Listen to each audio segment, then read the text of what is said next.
Good afternoon, ladies and gentlemen. We are here with Chef Richard in lovely Miami, Florida, where it's 85 degrees, sunny, no rain, and I should be in New York freezing my fourth point of contact off. Chef Richard has been very, very entertaining in the terms of the food world. What? Your barbecue's banging. Yeah. And he's also a little bit more outspoken in his types of food. You also own a Chinese restaurant, which is fairly damn good from what I hear. So can you tell us how you got into cooking, how you got into Chinese cooking? And Well, first of all, I'm part Asian. I'm a Pacific Islander. My grandmother's from the Philippines.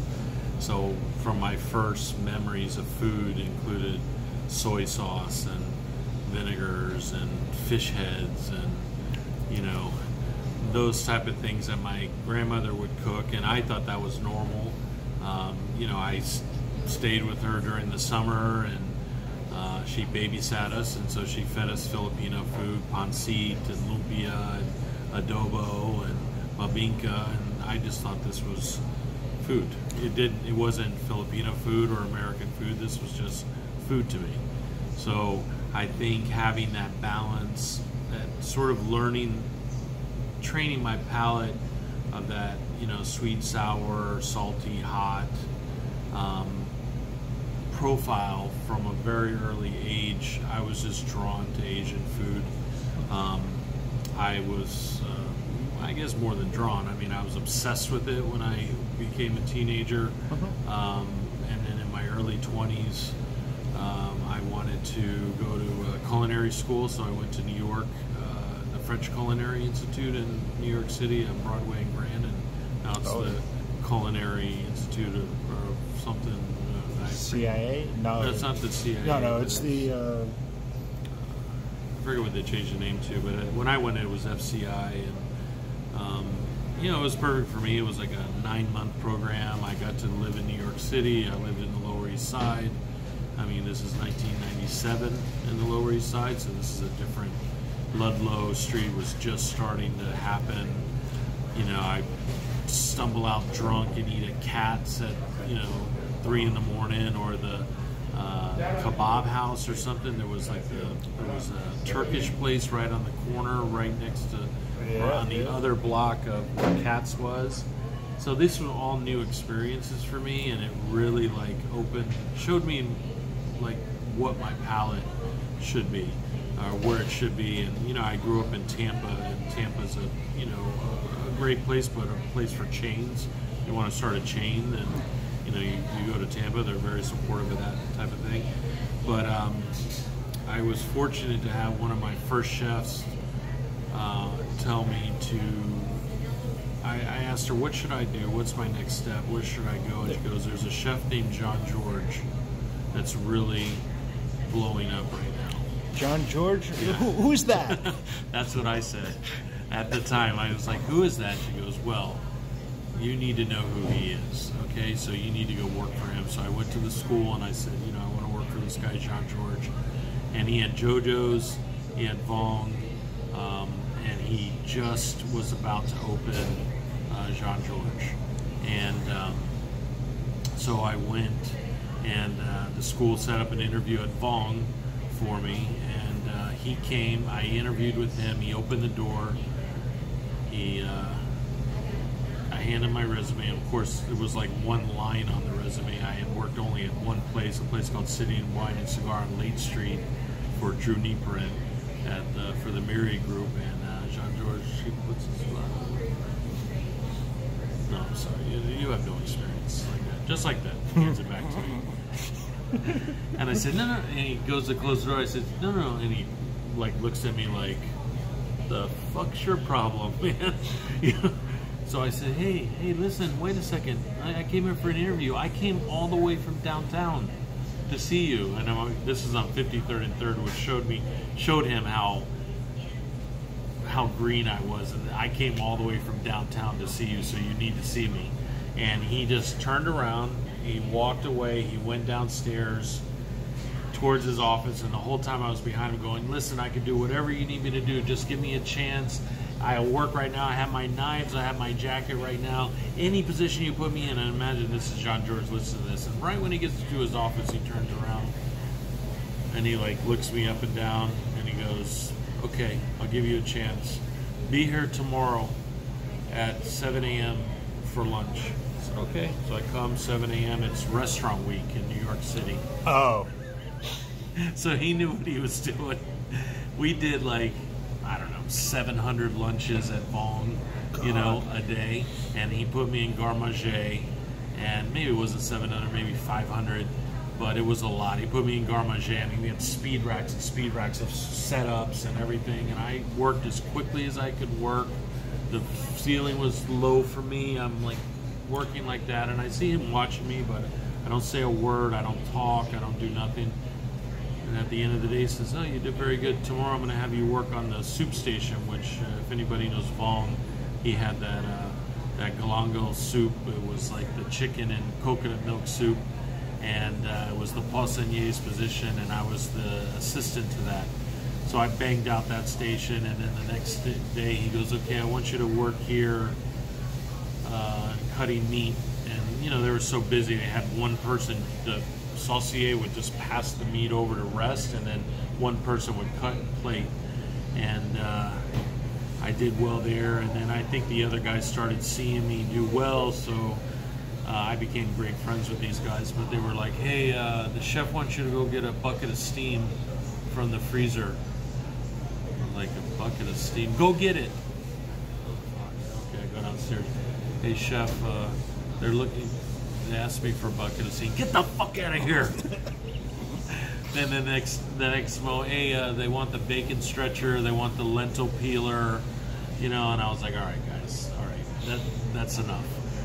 So I ended up getting the job, and I worked there for 2 years for Jean George, and that really like started to hone my skills from a master of fusion, you know, and when fusion's not a dirty word, and for me, he's the master of it, you know, and from that I ended up started taking trips mainly into Thailand, but I would go to Singapore, Malaysia, Hong Kong, mainland China, the Philippines, Korea, and just back and forth from New York. There I would take 1 month trips, and for years, and just hone my skills, which eventually became my first restaurant, Society Kitchen. So that, I mean, that's like my Asian story, that I you know, grew up with it on one side of it, and then really kind of honed it under John George, and then just started developing it myself. Right. The funny part was when I opened an American restaurant, first people would say, why is this big American guy opening Chinese and Korean restaurants? And then when I opened my first American restaurant, people said, well, why is he doing an American restaurant? Isn't he an Asian chef? You know, so it was kind of a change. And people, trust me, this food's really good. I mean, considering his barbecue is on point, super juicy. I mean, it's really, really good. I mean, it's not as good as mine, obviously, but he's also twice as big as me and will hit me. So, but how did you get into barbecue? I was hearing about Franklin Barbecue, and I was getting the Texas Monthly mail out, and then when they did, they had like their top 50, I think, the best barbecue in Austin, in Texas. I was following that list. This is probably 6-7 years ago, 8 years ago, when Franklin really started to blow up. I think it was about 6-7 years ago. And I saw an opportunity. I saw that there was lines. And I'm not, you know, as a chef, you're not really a line guy. You know, you want to just get right in. And then I saw that they were having a behind the pit dinner, Texas Barbecue Monthly, with Aaron Franklin. And it was only 40 seats, and it went on sale like at midnight, so I was there like at midnight, and I got two of the tickets for my wife and I, so we made a trip to Texas, and I had never eaten Texas barbecue before, So we got there a few days early. We went to Taylor, to Louis Mueller's. We tried Mickelwait's at the time. I don't even know if they're still open. We tried to get into La Barbecue or LA Barbecue, however you say it. Couldn't get in, and then we went to the dinner with Aaron, and I just couldn't believe it. I was completely blown away by that was barbecue. I felt like saying stupid things like I've never eaten barbecue before in my life before this moment. I mean, just, you know, we're used to here in Florida, like the Alabama style barbecue where it's just ribs and chicken, you know, in a 55 gallon drum and over charcoal, not even real wood, and lighter fluid, and, you know, it's just a lot of things that take away from the meat, right? It's all about the sauce, and it really not, the meat is the cheapest meat you can find. And so this was just a different, it was like a turning moment in a chef's life when you try something and you're like, okay, this is new and this is exciting. And again, this is, I think, 8 years ago. And so I just started taking trips, barbecue trips every year for at least 2 weeks. I do. My kids were sick of it. They were like, we will never eat barbecue again. This is, you know, I mean, one trip I ended up in the hospital after because my blood pressure was so high from all the salt and the fat. And, but I just kept going back and learning, and then I tried to do some training with the guy at Louis Mueller, the owner. I can't forget why I'm not remembering his name. But anyways, he said, yeah, I'll train you. And then he was going to charge me, and I said, no, I'll pay it. And then he flaked out on me and didn't do it. And I said, you know what, I'm not going to wait. I'm just going to get my own smoker, and I'm just going to develop my own style. And that was about a year and a half waiting for him to train me, and then I said, screw it, and I just bought the smoker here at Society BBQ. It was the first time that I ever smoked the meat that you had.